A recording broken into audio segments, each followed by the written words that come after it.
All right, good morning, world. How's everyone doing today? So, like it says, I'm going to be talking today about the new X-Men Fantastic Four crossover.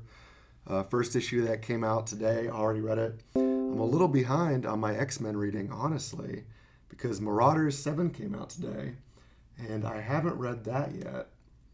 And from last week, I haven't read X-Force 6 or what was that other one? New Mutants number 6. I am up to date with the regular X-Men series, but there's just so many. But I liked this. I liked this issue, and you can see here, I'm drawing. I've already penciled in this thing, the thing, Ben Grimm, and I'm going to be inking that today while I talk about the issue. Like I said, I enjoyed it. I don't know that I've read any other Chip Zdarsky comics before, but this was a good one. I know this guy's got a good sense of humor because I see his tweets sometimes. He's got a couple of videos on YouTube that I think Marvel produced, the company itself. So I like what I've read. I'll be checking out some more, and I think he's got some his own creator-owned series too at Image Comics, but I'm not sure about that. But anyway, this issue of X-Men Fantastic Four, you may remember this isn't the first time. I mean, obviously, after 50 plus years of Marvel Universe adventures, this isn't the first time these characters have crossed over, but they've had miniseries by this title going back all the way to 1987. And I think I've actually got a copy or two of the original miniseries, X-Men Fantastic Four from the 80s, in a comic box somewhere, but I don't know that I've ever read the series. I was brushing up on that today, just reminding myself what happened here, and I'm glad I did before I read this new issue because there's actually a bit of continuity, a tie-in between this new series that came out in 2020 and the old series from the 80s. But there's some strange bits too. So what I mean by that is the original X-Men Fantastic Four miniseries, that was a crossover that happened after the Mutant Massacre, which ended with Kitty Pryde, Shadowcat being hurt to the point where she was unable to stay physical. She can phase through objects. So she was basically stuck in this phase state after the Mutant Massacre because I'm not sure who it was exactly that attacked her, but one of the Marauders.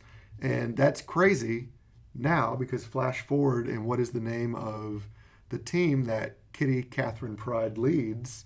The new series Marauders. So it's just, and it's weird, but I've mentioned that in previous reviews, but it's even weirder here because they do make that reference to the old miniseries where she was basically at death's door, and the Fantastic Fours, Mr. Fantastic and the Invisible Woman's child, Franklin Richards, was, visiting her while she was trapped in, I think, Doctor Doom's castle. And so they kind of developed a friendship, and that's one of the starting points for this new series is that they want the X-Men. Let me back up a bit. Oh my gosh. So Franklin Richards is a mutant. The Fantastic Four otherwise are not mutants. They were not born with their powers. They got their powers by being exposed to cosmic rays, a very 60s origin. Only appropriate, though. But then when Mr. Fantastic and the Invisible Woman had a child together, Franklin Richards, he did come out as a mutant. He has mutant powers. So he's born with the X chromosome, and he has the ability, essentially, he's an Omega level mutant that can create universes, which is, or shape reality. And that's mentioned in this issue. And, that's something that was a big deal back in the 90s for Onslaught when that crossover happened, and all the characters, the Avengers and Fantastic Four ended up going to a pocket universe, the Heroes Reborn universe. But now, apparently, Franklin Richards, his powers are depleting. And Mr. Fantastic's got a theory, he always does, smartest man in the Marvel Universe. I think there's a hierarchy of the smartest characters, and I think Mr. Fantastic still at the top, but it's like him. Amadeus Cho is in there, the totally incredible Hulk, Tony Stark, Hank Pym. I forget who else is on the list. But he's got an idea. I think he says it's like the godhood.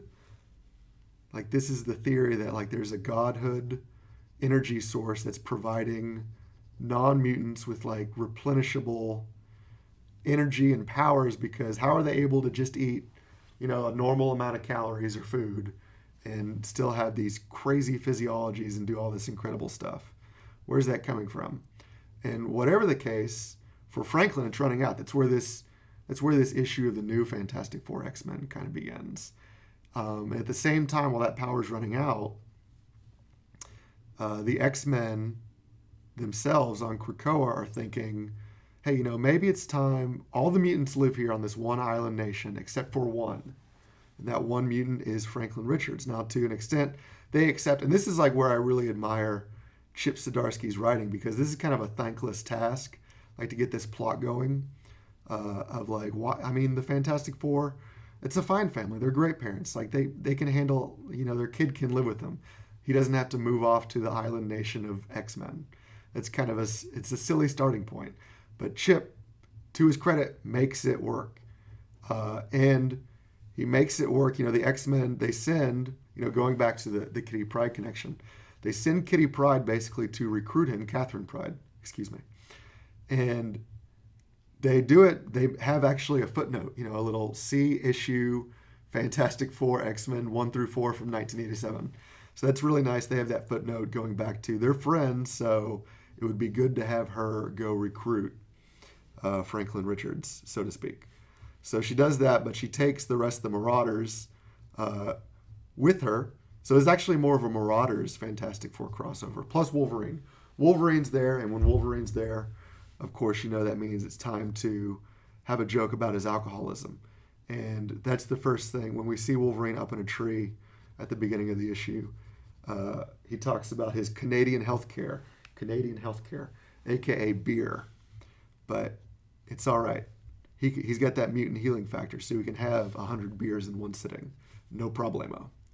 But anyway, the Marauders essentially, and Catherine, who I haven't read Marauders 7 this week, but as I understand it, spoilers for Marauders 6, she's dead right now. Catherine Pryde is sinking to the bottom of the sea, so maybe continuity is not as tight right now as it was in 1987 with that first miniseries, which, led right out of the Uncanny X-Men issue 212 and like the Mutant Massacre. But, there's also the plot point. We understand this, that the mutants basically can't die at this point. So you got to give them some leeway. I'm not that upset about it. I have seen some comments online about people being bothered that they're playing a little fast and loose with continuity in terms of who's supposed to be dead right now. Another one, like Quentin Quire, shows up in this issue, and I'm not sure if he got resurrected in the last issue of X-Force, but like the one before that, he was chopped in half. He was dead. So is that something they're going to adjust?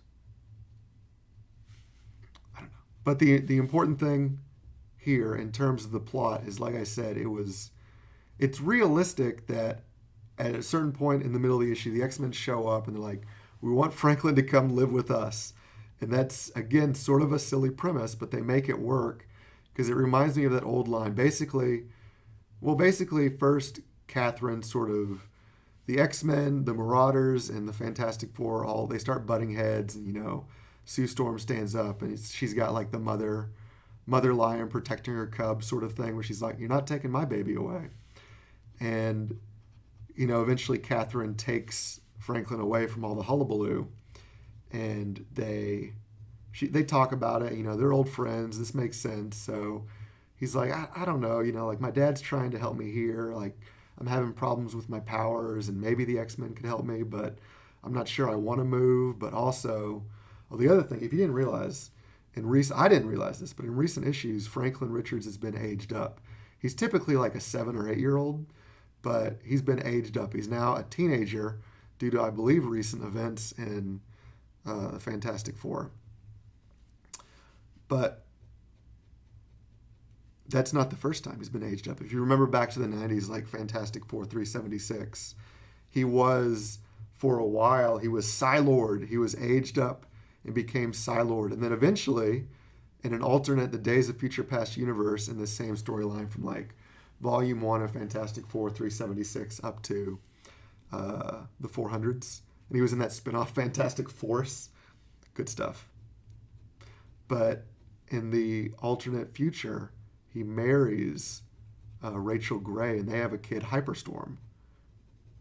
So maybe that would have been the other person the X-Men could have sent, to recruit. Be like, send his future alternate universe potential wife to convince him to come to the island of KRAKOA.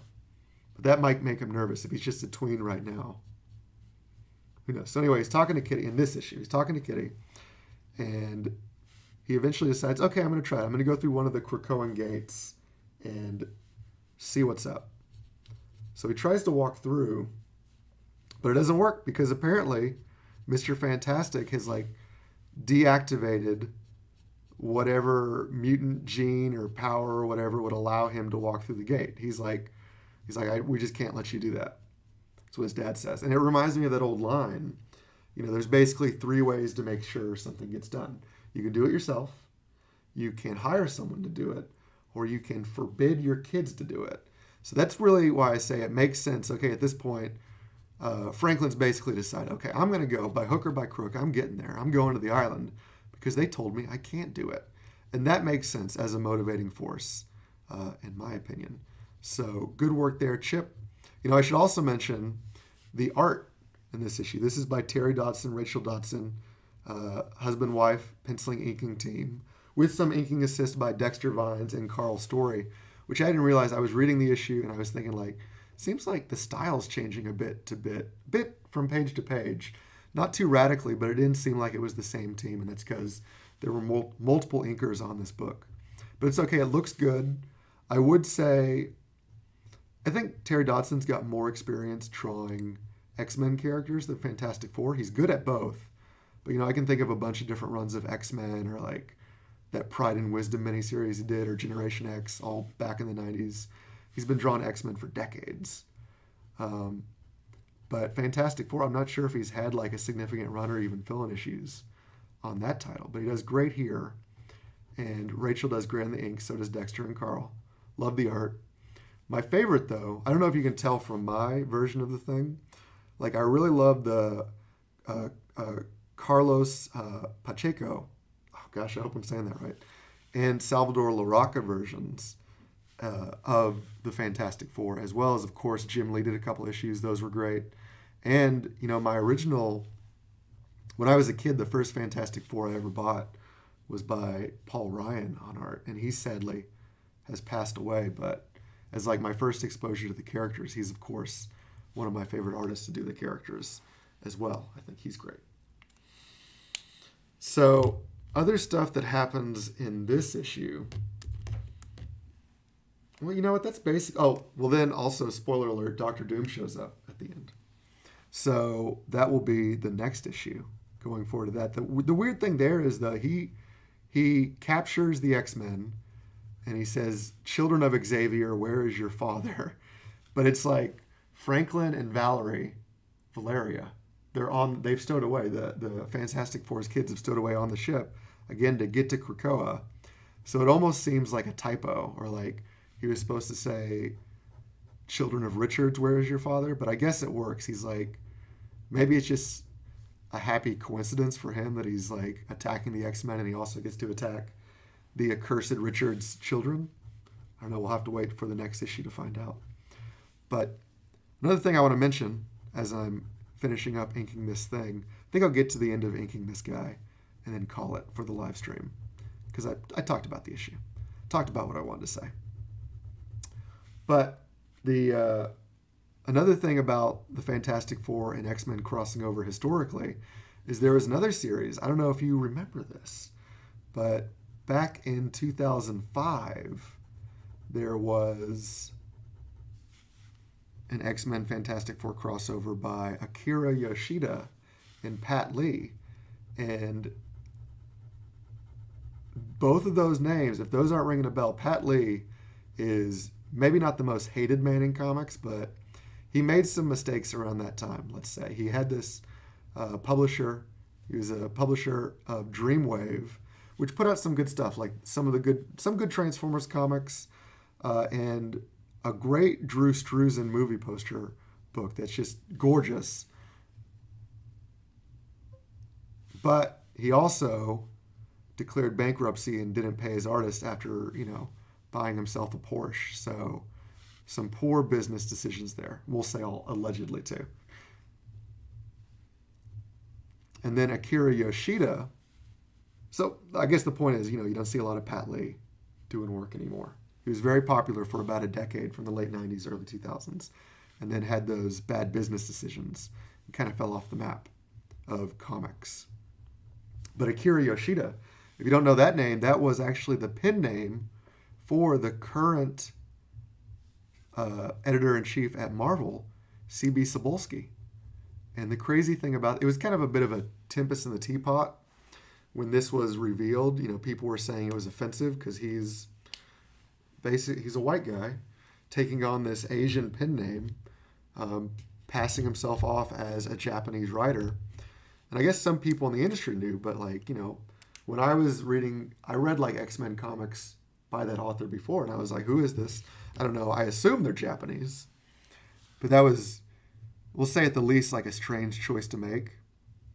And, just sort of an interesting asterisk on the history of the crossover history for X-Men and Fantastic Four. And then one more, there was one other, I think, crossover between these characters in its own title. It was like 2 specials or annuals from the Ultimate Universe, if you remember that. So it was like the Ultimate X-Men and the Ultimate Fantastic Four crossed over at one point.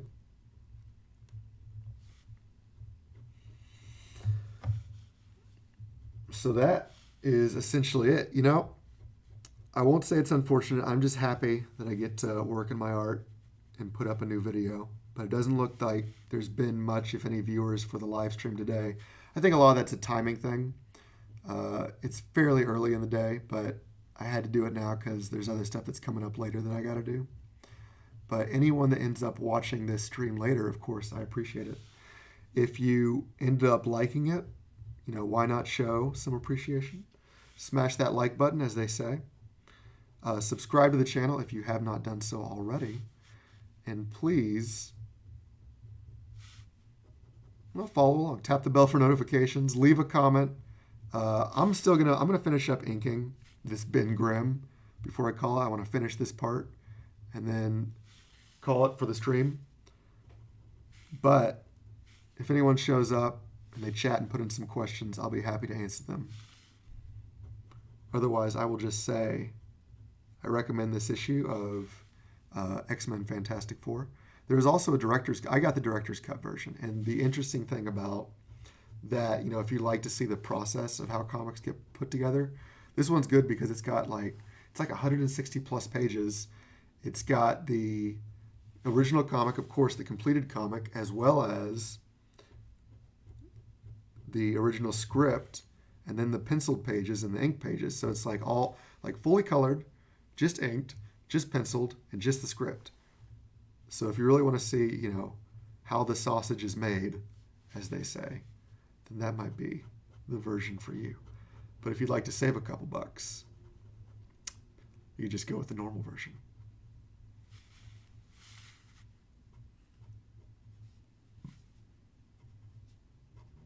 Oh, another thing that occurs to me is that there's, again, in terms of continuity, there's some issues here. Like Pyro does not have his face tattoo that he has in the Marauders main title. He's got his old school mask in this issue.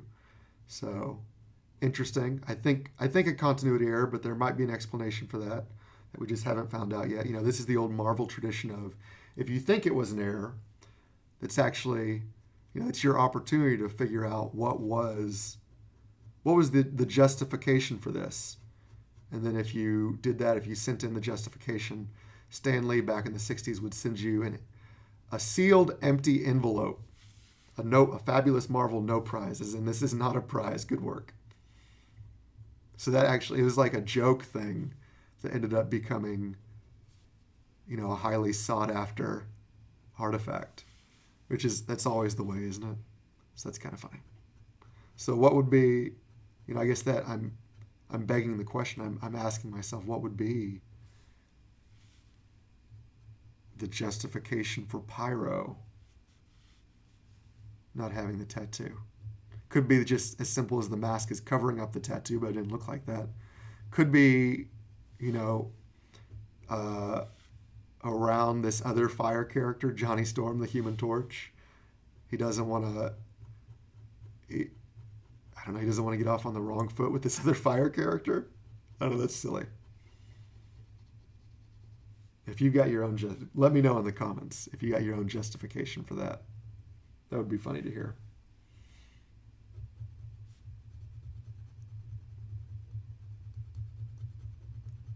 How am I doing?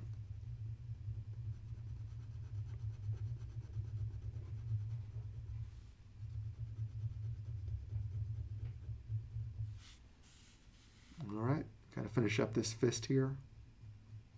Threatening. It's clobbering time, as he says.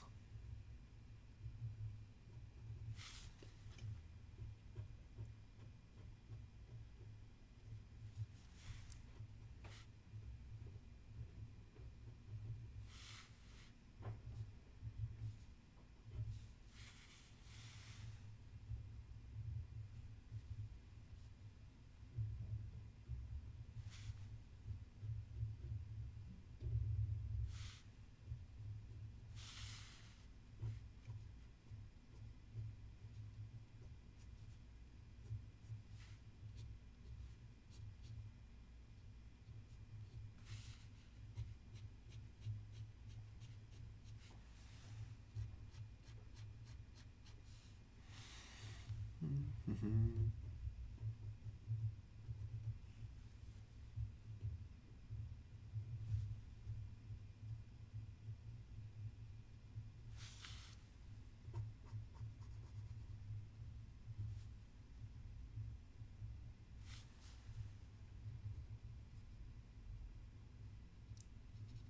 All right, looks like I've about wrapped up this character. So that'll be it for this live stream. I should be back at the very latest. I did this last Saturday night. I did a live stream, and that was fun. So probably around the same time this weekend. And then if I get some time to upload some other videos, of course I will. But at the very least, the next time I draw on air, on stream, will be this Saturday evening. All right. So that is it. Let me know in the comments again what you thought of this issue of X-Men Fantastic Four. And if you got any nice things to say about my art, you can do that too. And, you know, if you're an artist yourself, I want to see what you're up to. And, of course, the only way to get better, you got to keep drawing. So keep doing that, and I'll see everyone next time.